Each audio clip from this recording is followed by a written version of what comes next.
आपल्यासोबत मंत्री मेघना बोर्डीकर आहेत. काय सांगणार सरकारनं आत्ता जे नवीन कायदा आणलेला आहे, आता मनीषा कायंदे यांनी सभागृहामध्ये त्या संदर्भात चर्चा केली की ज्या मोठ्या कंपनीज आहेत त्याच्यामध्ये धर्मांतर केल्या जाते, महिलांना त्या कामावर येताना टिकली लावल्या जात नाही, बांगडी घालू देत नाही. या संदर्भात सरकार आग्रही आहे का? भविष्यात या संदर्भात कायदा येणार आहे? मुख्यमंत्री महोदयांनी सांगितलेलं आहे की महिला आमदारांची कमिटी नेमण्यात येईल आणि ह्या सगळ्या म्हणजे यापूर्वी जी कमिटी नेमली होती त्यामध्ये नाईट शिफ्टच्या बद्दल काही गोष्टी नव्हत्या, कारण की तेव्हा नाईट शिफ्ट महिला करत नव्हत्या. आणि आता प्रायव्हेट कंपन्यांमध्ये जास्त महिलांना कुठल्याही वेळेला म्हणजे कामाचं स्वरूप कशा पद्धतीचं असतं म्हणून एक कमिटी नेमण्यात येईल आणि त्या कमिटीच्या जे काही सूचना येतील त्यानुसार कायदा बनवण्यात येईल असं मुख्यमंत्री महोदयांनी सांगितलेले. त्यामुळे निश्चित ह्या सगळ्या गोष्टींवरती चाप लागण्यासाठी मुख्यमंत्री महोदय कडक कारवाई करतील.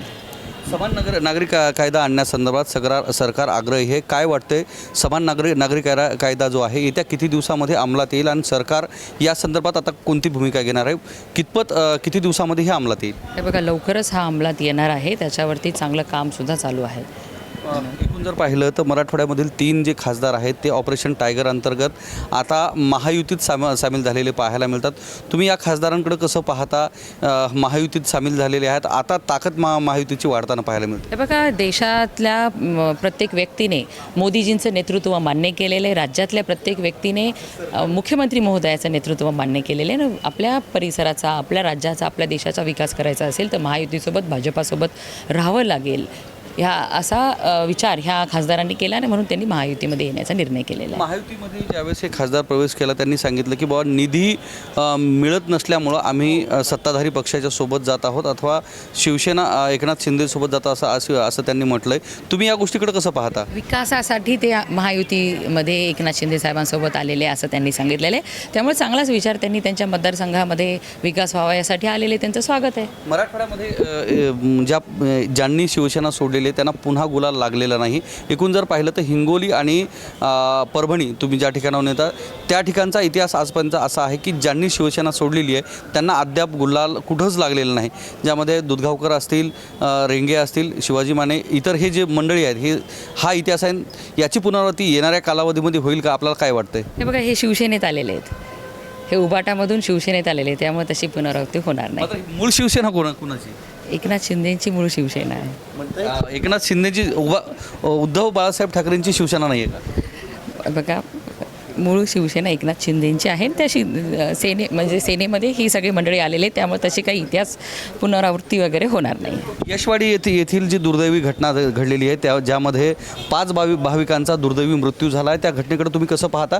जी खबरदारी घ्यायला पाहिजे होती ती घेण्यात आलेली नाही. बघा, दुर्दैवी घटना झालेली आम्हा सगळ्यांना हळहळ त्या घटनेची वाटते आहे. परंतु ज्या काही चुका झालेल्या आहेत त्या पुन्हा होऊ नये ह्यासाठी आम्ही पावलं उचलत आहोत.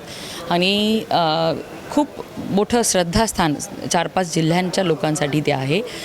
पण आता परत अशी घटना होऊ नये म्हणून उपाययोजना आम्ही करू आणि तात्काळ मुख्यमंत्री महोदयांनी मृतांच्या कुटुंबियांना मदत जाहीर केली आणि ती त्यांना देण्यातसुद्धा आलेली आहे. आणि जे यामध्ये जखमी झालेले होते त्यांच्यावरसुद्धा चांगल्या पद्धतीने उपचार चालू आहेत. शेवटचा प्रश्न, मराठवाड्यामध्ये जे आहे 1 महिनाभर पाऊस लांबणीवर पडलेला आहे, अद्याप पाऊस झालेला नाही, मृगनक्षत्र पूर्ण संपलेलं आहे आणि त्यामध्ये शेतकऱ्यांकडून आंदोलन होताना पाहायला मिळते. जे ट्रान्सफॉर्मर आहे त्याचं डिझेल ऑइल मिळत नाही आहे. त्याच पद्धतीनं जे कर्जमाफीचं जे प्रकरण आहे ते सुद्धा नियम आणि अटीमध्ये अडकून पडलं आहे. त्याच्यामुळं शेतकऱ्याकडून संताप व्यक्त केला जातो. तुम्ही कसं पाहणार सरकारची? हे बघा, पाऊस हा अल निनोमुळे दिरंगाई झालेली की वेळेत पडलेलं नाही आहे. तरी देखील शेतकऱ्यांनी पेरण्याची घाई करू नये ह्या सूचना विभागाने मुख्यमंत्री महोदयांनी वारंवार दिलेल्या आहेत. आणि कर्जमाफी होणार आहे. विरोधकच उगाच गैरसमज निर्माण करून देत आहे. शेतकऱ्यांना कुठलंही काही अडचण नाही आहे. त्यांना विश्वास आहे मुख्यमंत्री देवेंद्र फडणवीस साहेबांच्यावरती आणि त्याच्यामुळे ते सगळं काही व्यवस्थित होणार आहे. बोगस खत बियाणांच्या ज्या कंपन्या आहेत त्यासुद्धा मराठवाड्यात उघडकीस आल्यात. नांदेडमधील एक जी कंपनी आहे जिनं माती भरून शेतकऱ्यांना खतं विकल्याचं समोर आलेलं आहे. या संदर्भात काही भूमिका घेणार आहेत का? सरकार दरबारी ते मत मांडणार आहेत? सरकारच्या दरबारात, मुख्यमंत्री महोदयाच्या दरबारात बोगस काम करणाऱ्याला थारा नाही, त्यांच्यावर कडक ॲक्शन होईल. तर या होत्या मंत्री मेघना बोर्डीकर ज्यांनी शेतकऱ्यांच्या ज्या समस्या आहेत त्याच पद्धतीनं बोगस खत बियाणे आहेत या संदर्भात भाष्य केलं. कॅमेरामन सुधाकरसह मी धनंजय सोळंके, टाइम्स नाव मराठी, विधान भवन, मुंबई. आपल्यासोबत आमदार सुरेश धस आहेत. काय सांगणार, बीडमध्ये एका हॉटेल चालकाची निर्घृणपणे हत्या करण्यात आली. तुम्ही या घटनेकडे कसं पाहता? अतिशय दुर्दैवी आहे. ही घटना घडायला नको होती. कारण तो मुलगा जो आहे विलास, तो हे भांडण सोडवायला गेलता आणि भांडण सोडवायला गेल्याच्या नंतर ते भांडण मिटवणं यासाठी गेलता. इथून पुढं मला वाटतं आता कोणीही भांडण सोडायला जाणार नाही असे जर प्रकार झाले तर. बरं, ही जी हत्या आहे त्या हत्येमध्ये बीडच्या खासदाराच्या मुलाचं नाव घेतलं जातं आहे. ते नाव सध्या चर्चेला जातं आहे. तुम्ही ह्या गोष्टीकडे कसं पाहता? हे पहा, त्यांच्या कुटुंबियांना सप्लिमेंटरी जबाब देण्याचा अधिकार आहे. त्यांनी काय म्हणायचं आहे ते त्यांनी म्हणलेलं की बजरंग बाप्पाच्या मुलाचा त्याच्यामध्ये हात आहे, कोणीतरी ओरडून सांगितलं किंवा ते मारत असताना मुलाचं नाव घेत होते.